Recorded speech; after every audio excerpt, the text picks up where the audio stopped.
Reanudamos para concluir ya con las tres ponencias de esta tarde, que en este caso se inician con la profesora de la Universidad de Texas, Babette Bohn.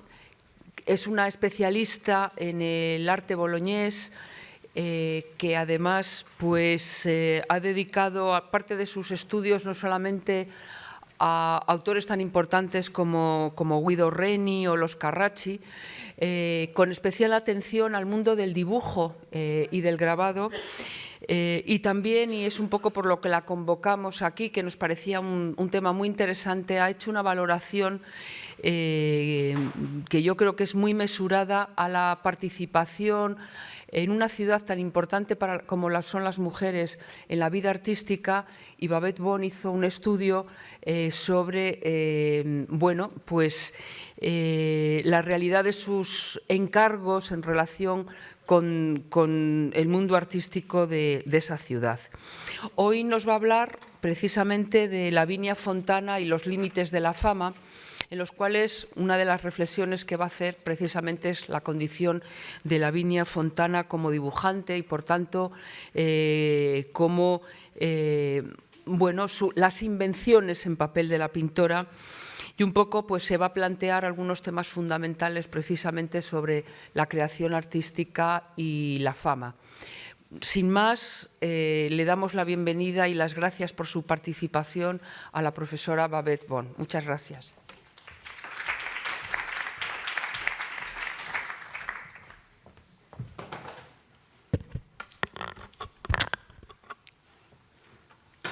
Thank you, Leticia, and thank you, Paloma, and to both of you and everyone at the Prado for organizing this wonderful conference and the beautiful exhibition that we've all enjoyed. Chiedo scusa dei miei amici italiani che oggi parlerò in inglese, scusami.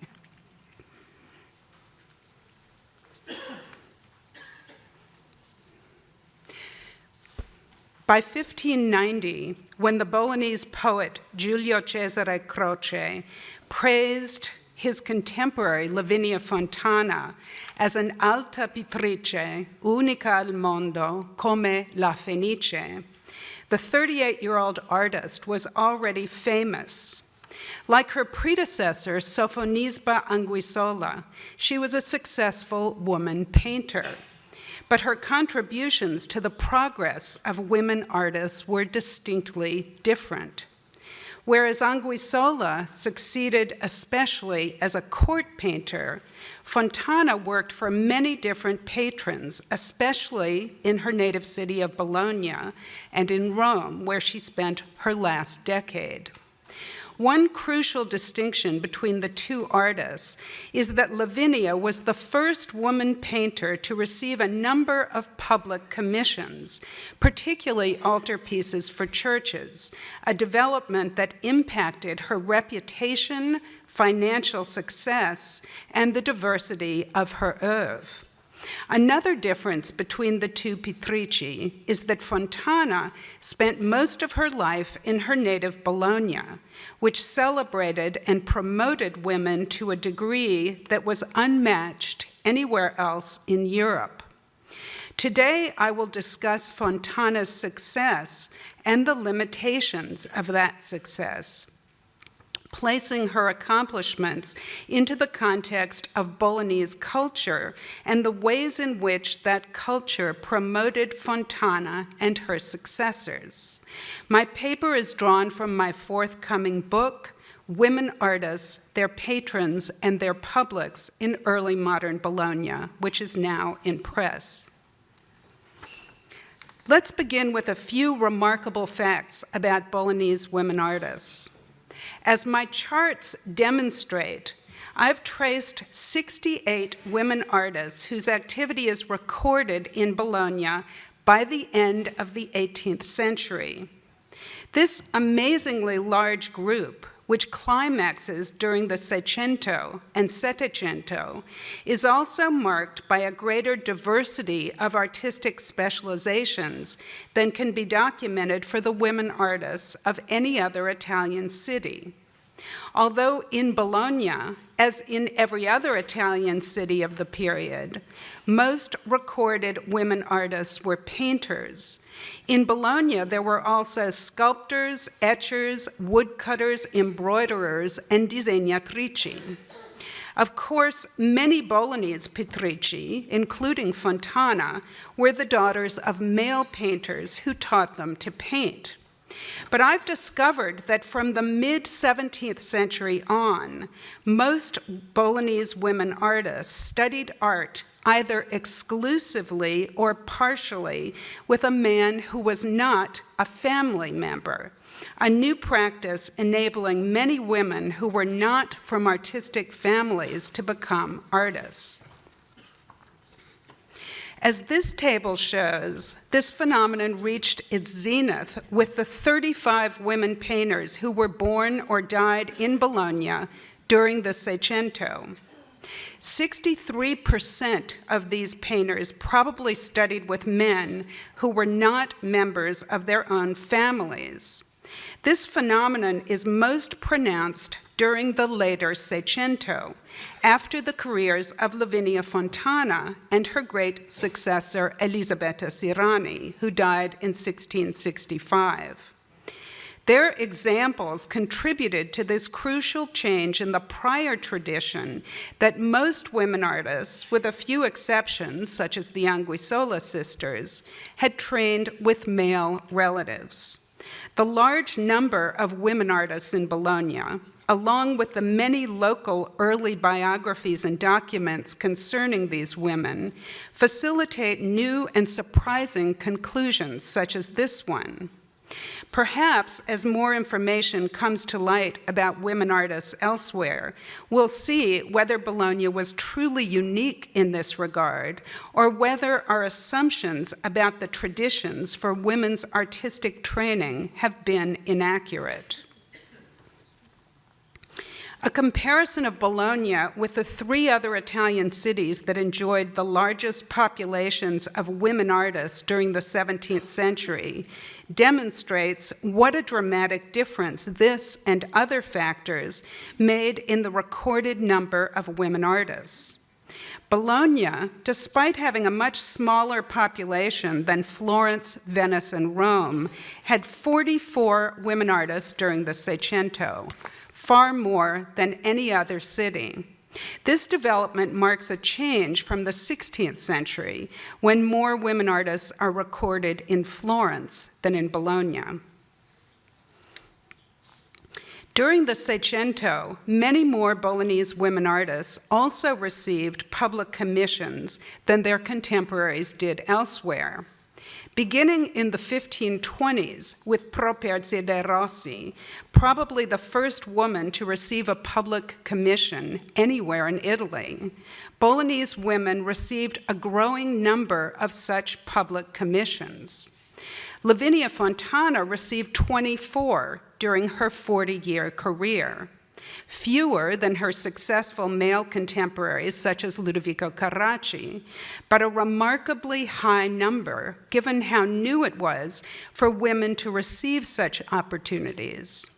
Fontana's successor, Elisabetta Sirani, received even more, an astonishing 35, even though her career lasted only about a decade. And at least 22 Bolognese women painters and 2 women sculptors who followed Sirani during the 17th and 18th centuries also produced works for public locations.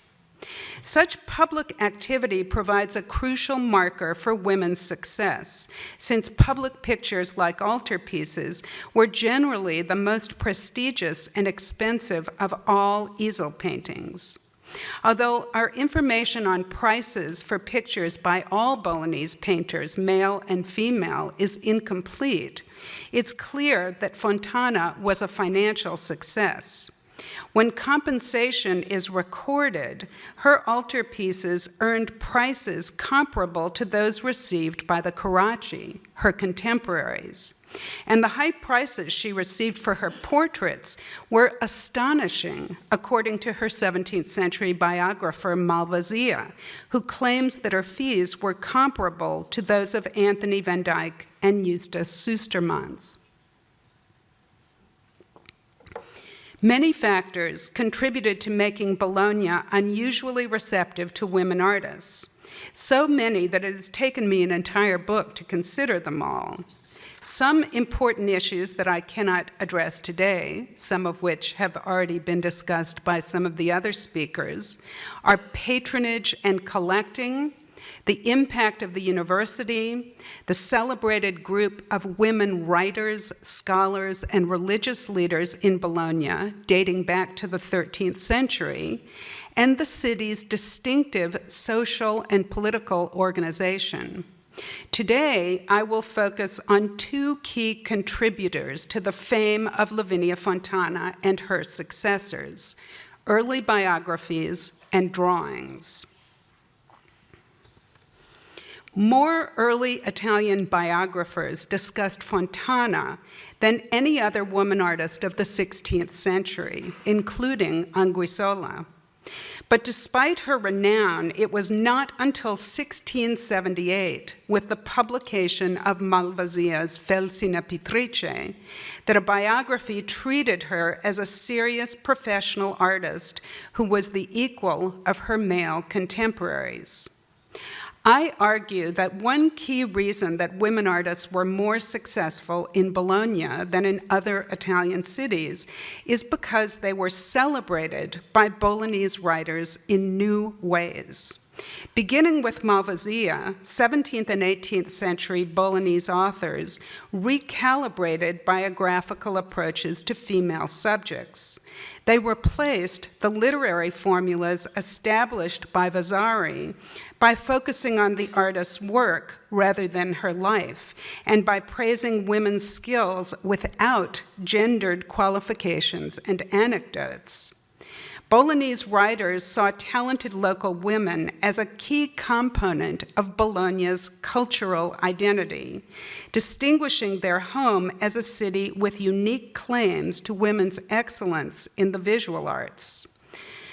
Their writings encouraged women's success during their lifetimes and sometimes continued to promote their reputations and the collecting of their works after their deaths, stimulating the unusual proliferation of women artists in the city, facilitating women's access to professional training, and marking Bologna as a city whose artistic identity was distinguished by its gifted female practitioners.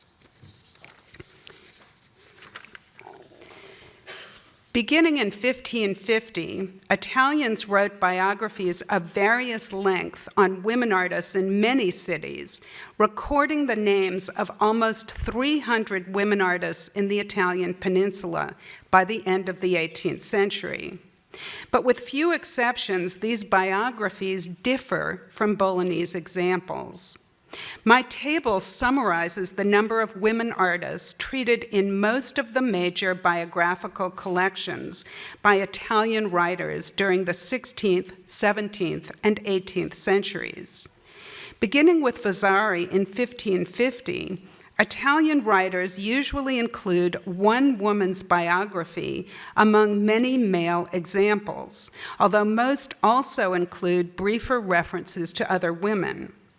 While the total number of lives in each work varies considerably, this pattern prevails until the 18th century, with the single exception of Cristofano Bronzini's unusual manuscript, recently rediscovered by Sheila Barker, which is dedicated entirely to exceptional women in various fields.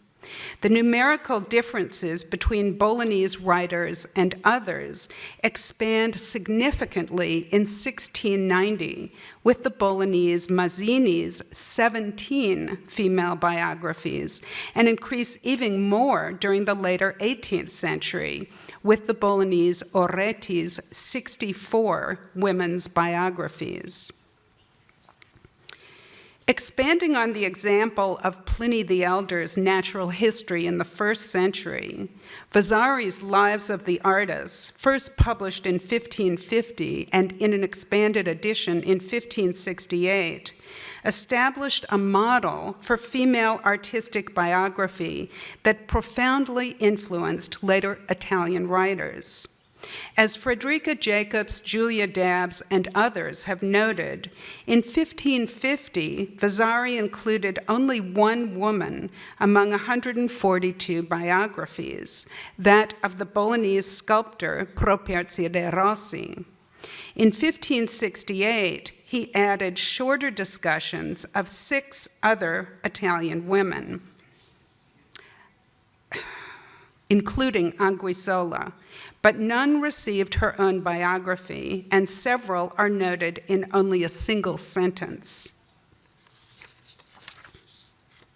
Vasari's biography of De Rossi emphasizes her feminine qualities, proclaiming that she was virtuous, beautiful, and musical, playing and singing better than any other woman in Bologna. Although we now know that De Rossi was actually a rough customer who appears in Bolognese criminal records, this romanticized view continued into the 19th century, as the painting at right illustrates. Ducis portrays a beautiful young woman who gracefully reveals her sculpture to an admiring gentleman. A lute at the left alludes to her musical skills. Vasari's discussion of Properzia's sculptures employs qualified praise. He admires her carved fruit stones for their delicacy and the patience with which these tiny works were created. Faint praise compared to the stronger acclaim for such qualities as invention that he reserves for male artists. In discussing her marble sculptures, the biographer notes her relief of Joseph and Potiphar's wife for San Petronio in Bologna. Rather than focusing on the rarity of a woman working in marble and receiving what appears to be the earliest recorded public commission for any Italian woman artist, he invents a romantic story about the biblical narrative expressing De Rossi's unrequited love for a young man, thereby reducing a woman's unprecedented artistic achievement into an anecdote about her love life. Vasari's limited appreciation of this important sculpture was not challenged until 1981, when Vera Fortunati, in a groundbreaking essay, argued for the work's artistic quality. Vasari's approach influenced later Italian biographers. His emphasis on the woman's personal life, limited discussion of individual artworks, qualified praise, and attention to personal qualities and anecdotes all recur in most Italian biographies of women artists outside of Bologna. Such devices limit serious artistic appreciation of women's works and remind the reader repeatedly of the artist's gender, a fact of life that diminishes her achievements and distinguishes her from male contemporaries. Most of Vasari's successors based their methods for female artistic biography on his influential model in terms of both numbers and language. Women's biographies outside of Bologna largely focus on their personal lives and characteristics rather than their works. Vasari's initial remarks about Properzia's beauty and virtue typify most female artistic biographies for the next 200 years in every Italian city but Bologna. The Cremonese Sofonisba Anguissola, the Neapolitans Mariangela Criscuolo, Suor Luisa Capomazza, and Diana de Rosa, the Romans Artemisia Gentileschi and Anna Maria Vaiani, and the Venetian Irene di Spilimbergo, among many others, were all termed beautiful and virtuous, and some were also characterized as musically talented, an attribute that Michael Cole explores in his essay for the Prado catalog. The paucity of specific references to their works has limited the recovery of women's creations, as, for example, with the Venetian Marietta Robusti, whose principal early biographers, Borghini and Ridolfi, specify only 3 of her paintings. Today, not a single work is securely attributed to her. One recent scholar tellingly termed her a pittore senza opera. This is not unusual for women artists. I estimate that of the roughly 150 Italian women artists who lived during the 16th and 17th centuries outside of Bologna, who are recorded in documents or early biographies, about 80% have no extant works. Although the works of most Bolognese women from this period have also disappeared, the percentage is much lower, about 61%. Among the factors that have contributed to this better survival rate, the attention to specific artworks by Bolognese biographers is among the most important. A comparison of 3 17th century biographies of Lavinia Fontana illustrates the differences in approach between writers from Bologna and other Italian cities. Both Mancini and Baglione, writing in Rome early in the century, selected Fontana, who spent her last decade in the Eternal City, as the one woman to receive a full biography. Both begin by noting that she was the daughter of Prospero Fontana, a Bolognese painter. Mancini mentions her fame as a portraitist, marriage to another painter, and move to Rome, concluding with an odd anecdote about the Persian ambassador who wrote a madrigal celebrating the portraits she had painted for him. It was no wonder, the poem concludes, that Fontana painted so well and beautifully the things of this world, since she herself was beautiful. Baglione emphasizes Fontana's virtue, also noting her success as a portraitist.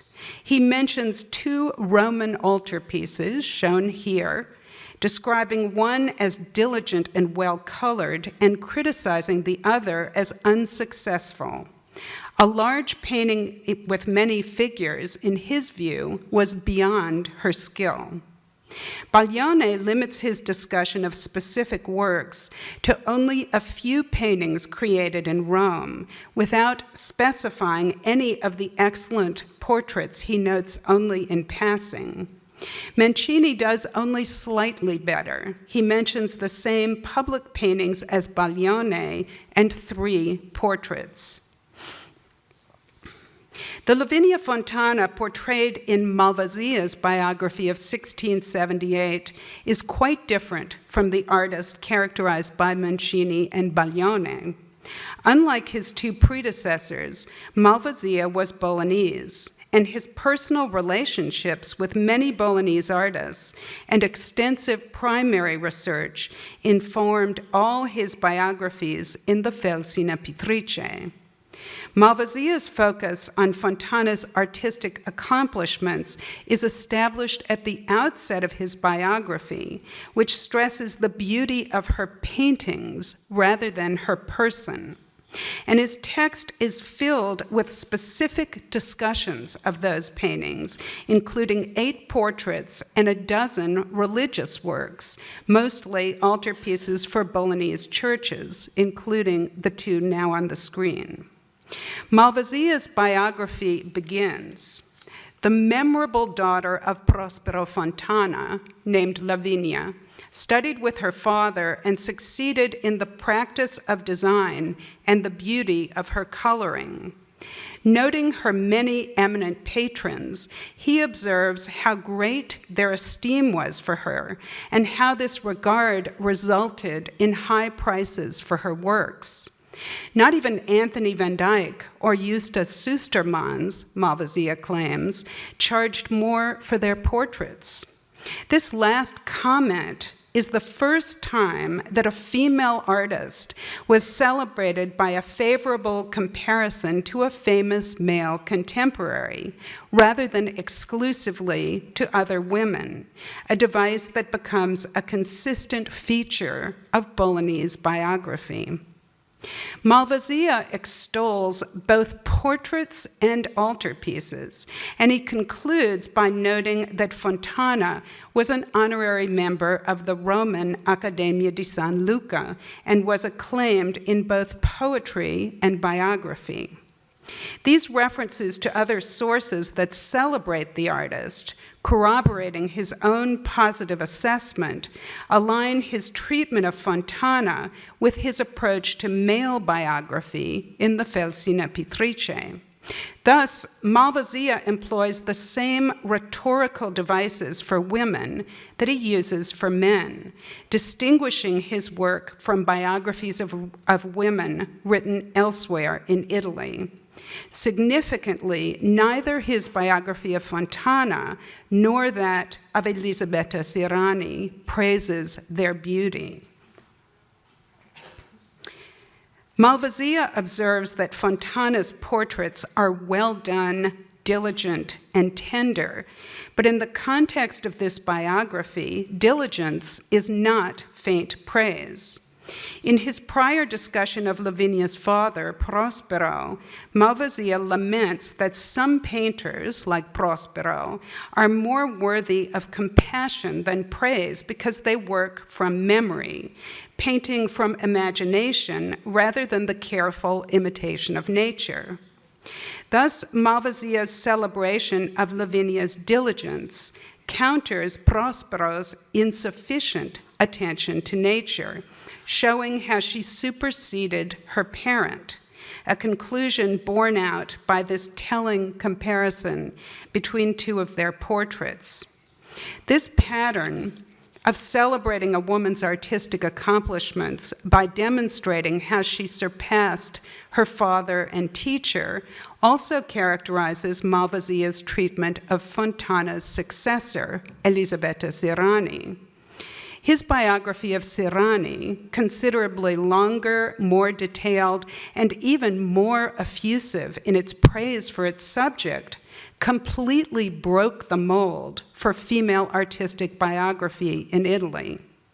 Malvasia's detailed and factual attention to Bolognese women artists launched a tradition that was continued during the 18th century by Marcello Oretti, Luigi Crespi, and others.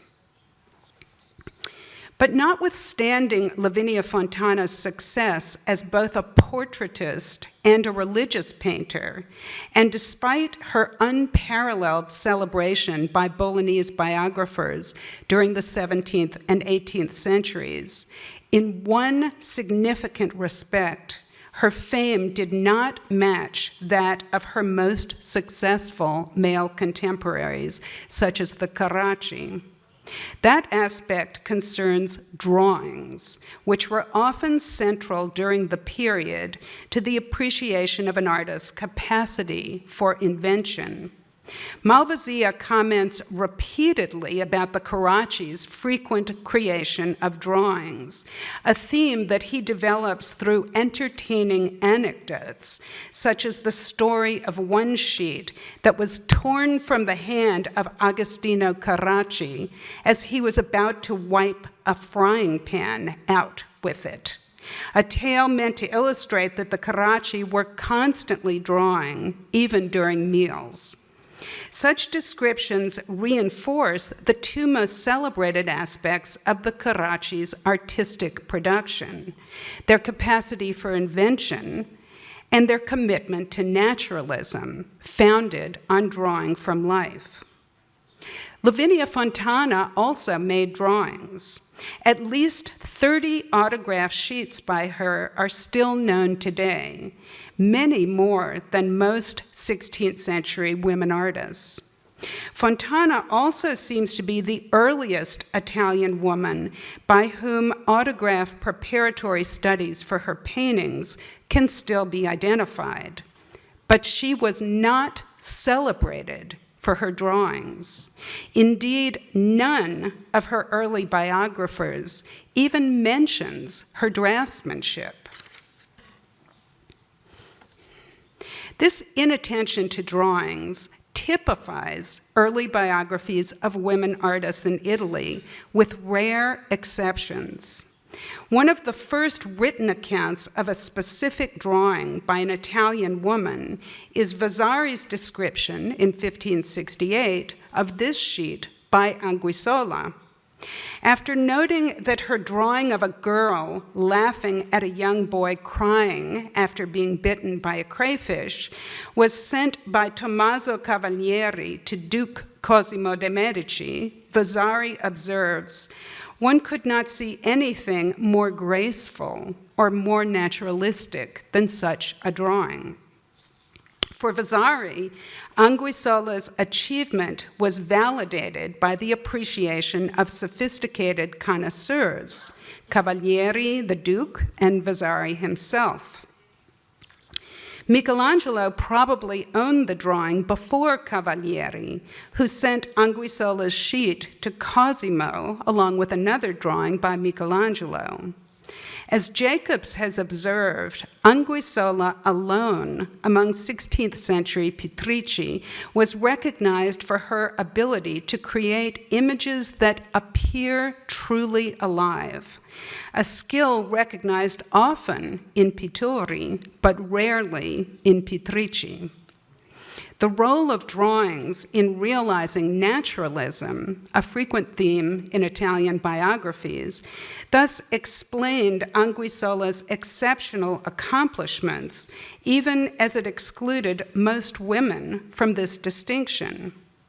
Cavalieri's letter of 1562 also praises this sketch, noting that it is not simply beautiful, but also exhibits considerable invention. Invention, another valuable component of artistic ability, was rarely credited to women. From the very beginning, then, drawing skills offered women access to two key characteristics, naturalism and invention. But the acknowledgement of these qualities in women's drawings is rare in early biographies, as is clear if we compare Vasari's observations about Anguissola with his comments on the Florentine Suor Plautilla Nelli, by whom some 12 drawings are still known today. Vasari remarks that Nelli's best works were those copied from other artists, thereby denying her capacity for invention. This limited appreciation of Nelli's skills was seconded by Bernard Berenson, who excluded her from his study of Florentine drawings, remarking cruelly, "Here my account of Fra Bartolomeo and his following must end. My heart fails me in the presence of Suor Plautilla Nelli, and I will leave her for those who are insufficiently alive to the distinction between curiosity and art." Perhaps such narrow-minded remarks should not be repeated, but I include them today as a chilling example of the generally low regard for most women's drawings. Although Lavinia Fontana is the first Bolognese woman still known in extant drawings, and the first woman anywhere in Italy who produced preparatory studies for her paintings that are still known, she was not celebrated for her drawings. Fontana's drawings are never even mentioned, by early writers and rarely appear in early inventories. I know of only one early Bolognese inventory with a drawing by Fontana, that of Conte Alessandro Facchinetti in 1685, in contrast to 31 17th and 18th century Bolognese inventories that include her paintings.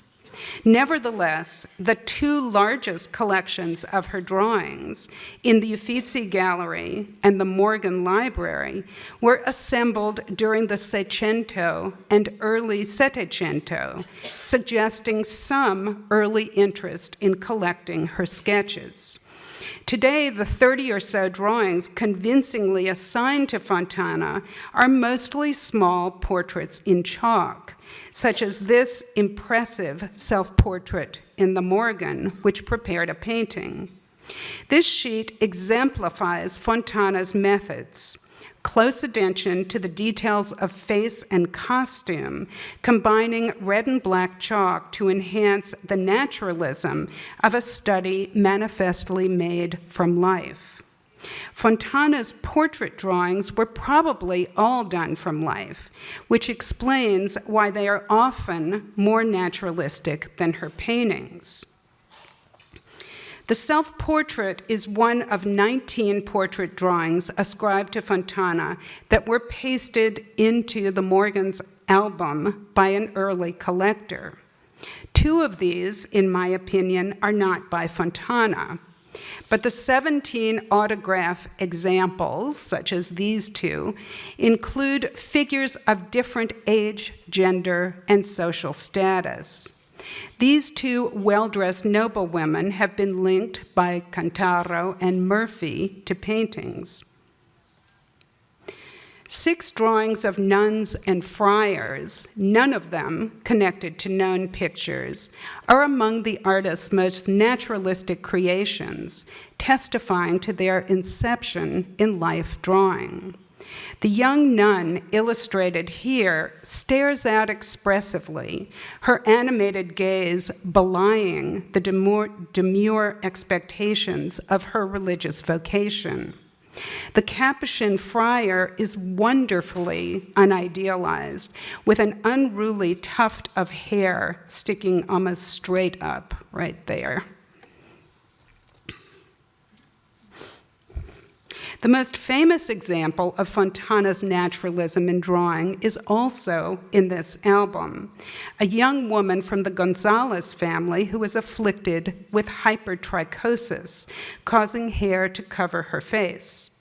In all these portraits, the artist demonstrates a keen rapport with her sitters, a nuanced capacity for expressing detail and facial expression in chalk, and a level of naturalism that is not always found in her paintings.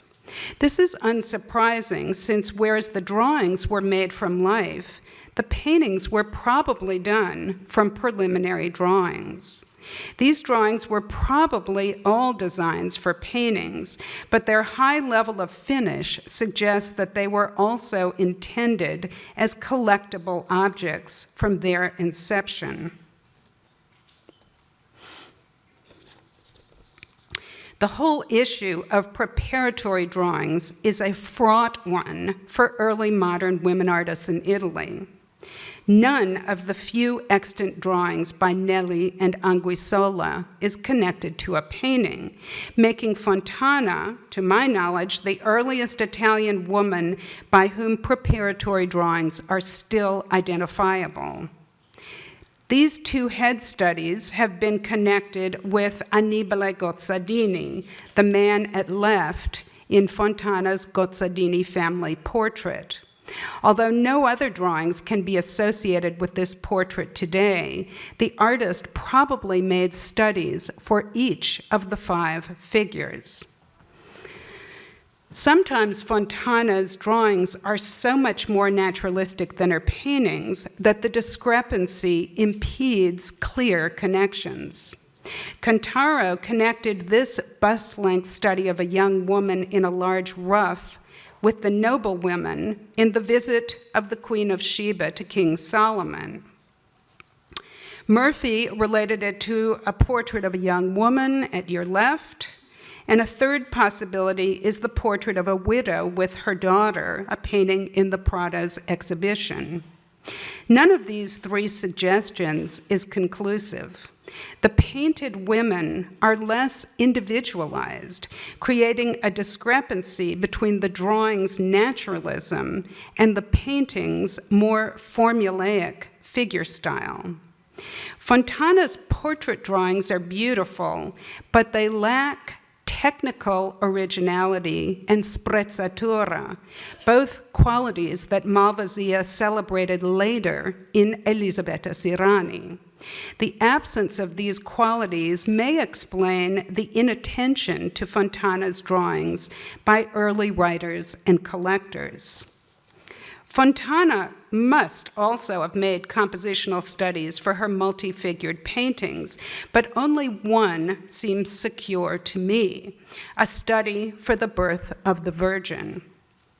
Some details of this finished presentation drawing differ from the painting, but the general arrangement and correspondence of several figures confirm the relationship. The careful finish, colored sheet, extensive reliance on white heightening and squaring resemble an allegory of music at Chatsworth.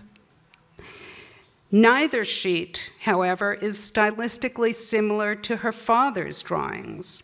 Since we also have no chalk portrait studies by Prospero Fontana, there is a consistent, perplexing absence of clear influence from her father on her draftsmanship.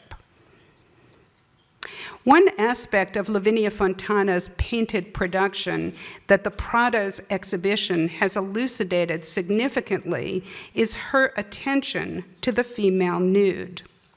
One fascinatingly unusual drawing may expand our understanding of this aspect of her production. This red and black chalk sketch has a traditional attribution to Carracci, as you can see here. The style confirms that it is a Bolognese drawing of their generation, but it is not by any of the Carracci. The controlled handling of chalk and limited interior modeling are consistent, however, with Fontana's drawings, and I believe that it should be attributed to her. The figure style resembles the nude Minerva dressing that Fontana painted for Cardinal Scipione Borghese in 1613. Although this painting depicts Minerva from a different vantage point, seen from the rear, both her slender body and stance, with the left leg swinging back and straight right leg, are similar in the drawing and painting. The drawing depicts Andromeda, so it did not prepare this painting or any other painting that is currently traceable, but the stylistic similarities are compelling. If the drawing is by Fontana, it is the only known drawing of a female nude by an Italian woman of the period.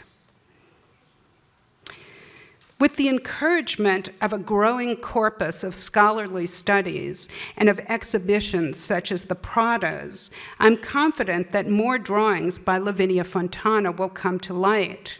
But first, we should recognize how the limited appreciation of her drawings by early writers and collectors shaped beliefs in the supposed limitations to women's artistic capabilities. In Bologna, such notions were temporarily destroyed by Elisabetta Sirani, whose lengthy biography by Malvasia in 1678 praises her wash drawings more enthusiastically than any woman's drawings had ever been praised before. Malvasia's high regard for Sirani's drawings was shared by many others in Bologna, where Sirani's drawings were avidly collected during the 17th and 18th centuries. Indeed, she became one of the most frequently identified creators of drawings of any Bolognese artist, on a par even with the Carracci. Sirani's fame as a disegnatrice resulted in a large, extant graphic oeuvre of perhaps as many as 150 drawings that are still known.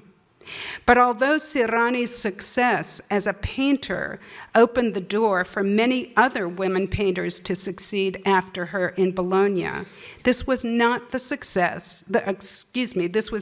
case with her success as a creator of drawings. None of the women artists who came after Sirani in Bologna were celebrated for their drawings, and only a few produced drawings that are still identifiable. These two rare exceptions in red chalk are by the woodcutter Veronica Fontana and the painter Teresa Moratori. But most Bolognese women after Sirani produced no drawings that are still known.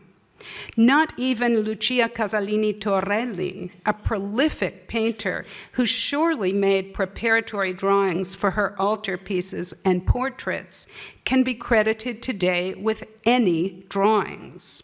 The disappearance of her drawings today, their complete absence from early inventories, and the inattention to her drawings by early writers all confirm that even gifted pittrici were rarely celebrated for their drawings. I argue that this absence does not reflect women's inattention to drawing, but rather a long-standing disinclination to celebrate women's drawings, the artworks that were most closely connected to the capacity for invenzione. This bias impeded the appreciation of Lavinia Fontana's drawings, a clear miscarriage of justice that can only be explained by such prejudices about her gender. With the hindsight of history and the growing appreciation of such great women artists as Lavinia Fontana, this prejudice today seems narrow and inexplicable, but hopefully we will continue to uncover new works on paper to elucidate this still largely unknown aspect of women's artistic production. Thank you.